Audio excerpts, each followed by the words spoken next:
মেরে রেখেছে। বিষ কি করে প্রাণ নেয়?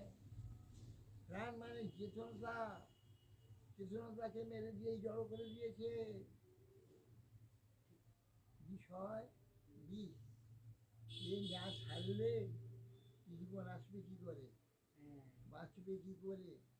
এখন তো জীবন নাই, জড় কাঠ পাথর। করোনা হয়ে বাবার অবস্থা খুবই খারাপ ছিল। ভগবান কি করে আবার সুস্থ করে দিল। ভগবানকে ডাকে বলে ভগবান পরীক্ষা করছে, করার ফলেও অসুস্থ করেও উনি সুস্থ করে পাঠালেন।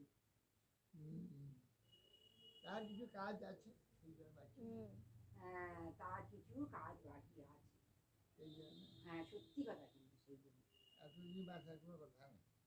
৮০-৮২ আমার কর্মই ছিল, ৮২ পর্যন্ত কর্মই, এইখানে চলে যেতাম। কিন্তু এতদিন বাঁচিয়ে রেখে এখানে কাজ আছে।